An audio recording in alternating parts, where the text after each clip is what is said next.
A Scottish fisherman finds a 98-year-old message in a bottle. Let's talk about that. I'm Chris. And I'm Crystal. From Vancouver, British Columbia. Good mythical morning.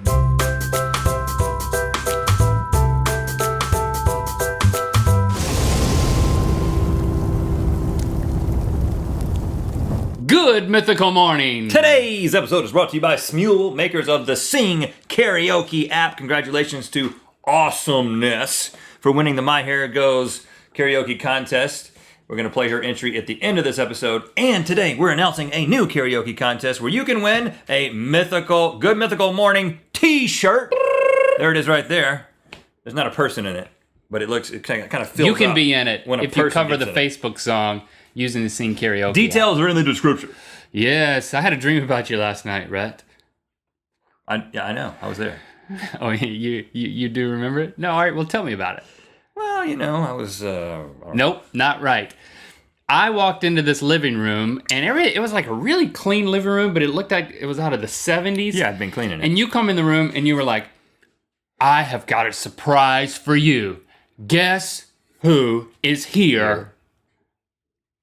Coming right now, you can meet him. Here he is. And a guy comes out, completely bald dude, old guy, didn't recognize him, but I felt like I should know who he was, so I was like, oh, I'm so happy to see you. I can't believe it. And I think you could tell by the look on my face that I didn't know who he was. And so you're like, it's Conway Twitty, the legendary country music singer. And I was like, oh. Who is A, dead, That's what and B, not bald. No, right. And so I was like, oh, I thought you were dead.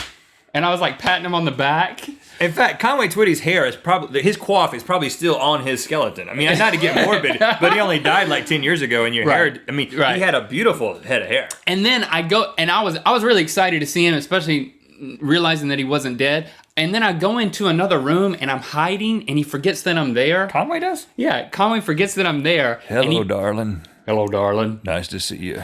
It's been a long time. Listen, I'm hiding in another room spying on Conway Twitty. Yeah. He puts a wig on, and he starts talking in the way that I knew him to talk. In a raspy voice. In a raspy voice like this. And that was all I remember of the dream. But it was a joyful experience. You've never been this far before. That's awkward. You singing that to me is pretty awkward.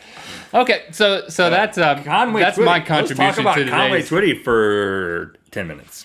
My dream in real life is to meet Merle Haggard. If you have any connections, let us know, seriously. A North Sea fisherman has set a world record. That's not news. That happens every day. But today, by scooping up a bottle that has carried a message in the ocean for almost 98 years. Trying to get the ocean water out of my ear. Did you say 98 years? Yeah, and I was kind of hoping this was like, a message in a bottle from his great-grandmother to his great-grandfather about how she always loved him and didn't really cheat on him or something, something romantic. Yeah. But it wasn't that. It was a scientific experiment. Oh, really? Back in 1914, the Scottish government was doing some research. Yeah. And what they wanted to figure out was they wanted it to track... How long it would take to find a message in a bottle. 98 years. No, they released 1,890... I don't know why they just didn't do 1,900. They probably broke 10 of them. Bottles into the ocean at once. And these weren't like from like... If they did this today, it would be like from school kids, like they would get a bunch of elementary school kids over in Reseda. To like you send them out to the world. Well, that's not how it works. Cute? You wanted to get middle school kids. They get to do too many fun things like messages in bottles and put Shoot things rockets into space. This was just straight up research. It was scientific stuff that went into the bottle. Well, it was just really just a letter, and it was, "Dear so and so, whoever finds this, please tell us when and where you found this because we are tracking the ocean currents." Oh man, this is pretty anticlimactic. But the fact that and we're also in middle school, that would have made it better. Yeah, or like you're saying, if you pull it up and it's it's just a letter of desperation. I'm dying. I'm trapped in Atlantis. They're holding me My hostage. last bit of breath. I am writing this letter. from this deserted island. If you find this, rescue me. It wasn't that exciting, but interestingly, first of all, they did not float, and I think this is one of the reasons that they lasted so long, is that they had engineered these things. The scientists had engineered them so that they would float near the bottom of the seabed because they were testing undersea currents. Well, they put kilts on them. That's what the Scottish scientists do. They So put kilts on everything. it weighs it down a They little weighted bit? it down with a plaid kilt. I don't think that's actually true. And it actually looked very decorative, in the whole ceremony when they sent them off. It Did it just have looked. potpourri in it? Well, it had a letter in it. Well, it went to the bottom of the ocean, and I think what ended up happening is it probably got lodged on the seabed at some point, and this guy's going around fishing for something with a net that goes along the bottom of the ocean. Bottles. And he gets a bottle. It's a Turns grand out, recycling effort there to. yeah, I don't think so. Turns out that his friend, who operates or sometimes pilots, what's the correct word for manning a ship? Commands A ship. The same exact ship. 5 years ago, he set the world record by finding another one of these bottles. And then his buddy comes, and this guy, he talks about how this guy is all into holding this record. But then Andrew Leeper, his buddy, comes along and finds the oldest one. Ooh. This is like me and you. This is like you finding the oldest message in the world in a bottle, and then like 5 years later, I'm like, I found an older one, man. What you gonna do about it? I mean, this kind of sucks a little bit. Mm-hmm. The only way you can make that up to me would introduce me to a living Conway Twitty. He was bald. So that's pretty amazing. Now, I've never launched I was going to say a bottle rocket. I have launched a bottle rocket, but I've never launched a message in a bottle. Yeah. Because I've never been in that amount of desperation, or I've never been a Scottish scientist. Message in a bottle rocket. There's an idea. But what we doesn't have last very long. Right. What we have done, and I know that you know this because you were there, we have made a time capsule, which is kind of the same thing. Yes, we did. You put something in a Bill Clinton is all of a sudden on the scene. I remember this. Let us know if you ever put a message in a bottle or made a time capsule, because that's what we did. If you've watched our documentary, Looking for Miss Locklear, you'll see as part of the opening sequence, we reenacted some fond memories from our childhood, one of which was when we buried the time capsule. And I don't know what we were thinking, because what I remember is what we portrayed in the movie also, is that we put it in an old toilet paper tube. First of all, just right off the bat, that's biodegradable. Is it? That's good. It's paper. And You're not supposed to put it in paper.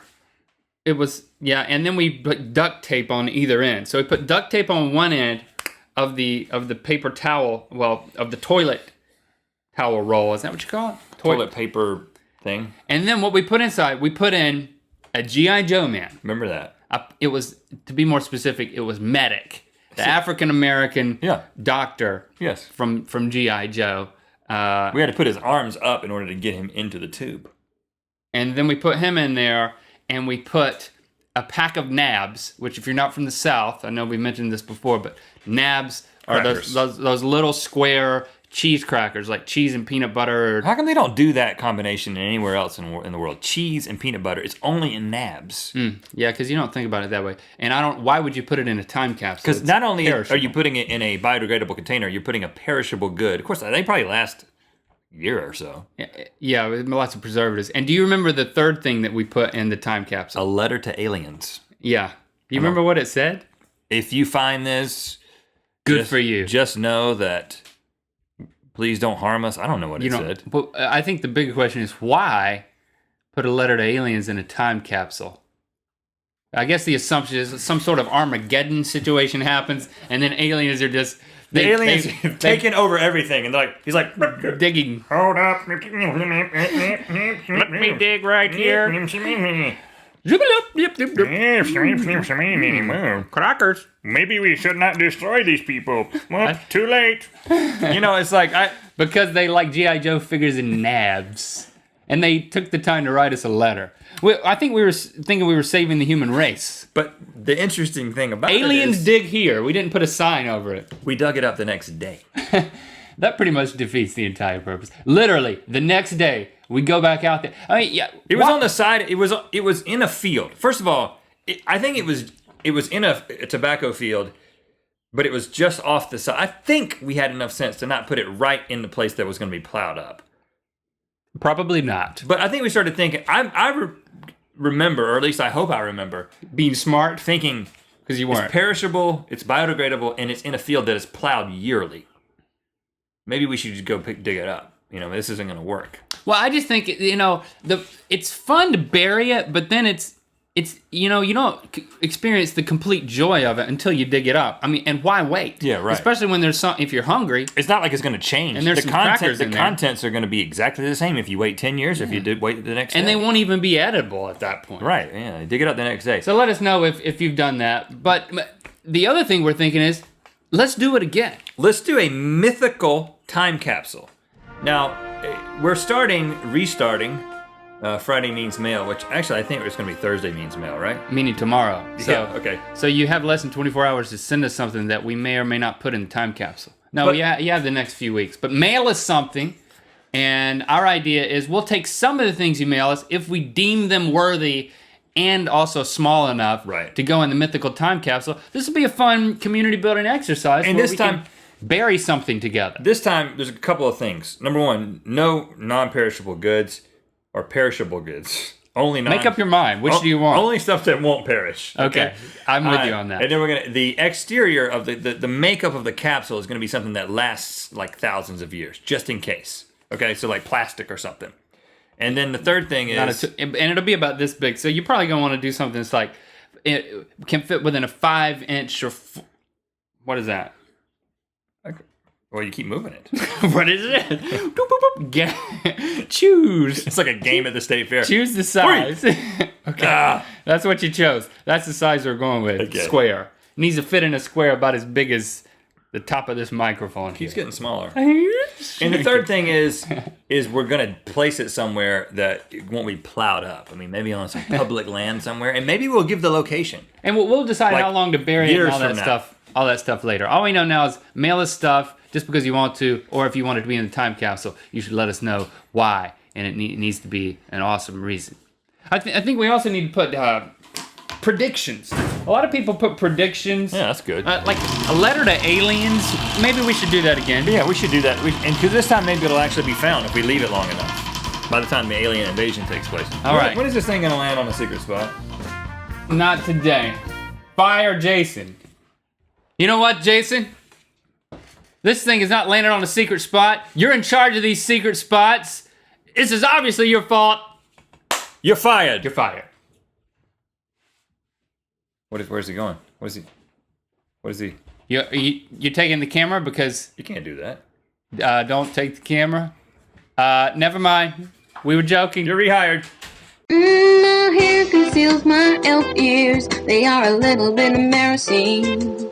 Well, with hair this high, I'm 6'9", making me a giant, technically speaking.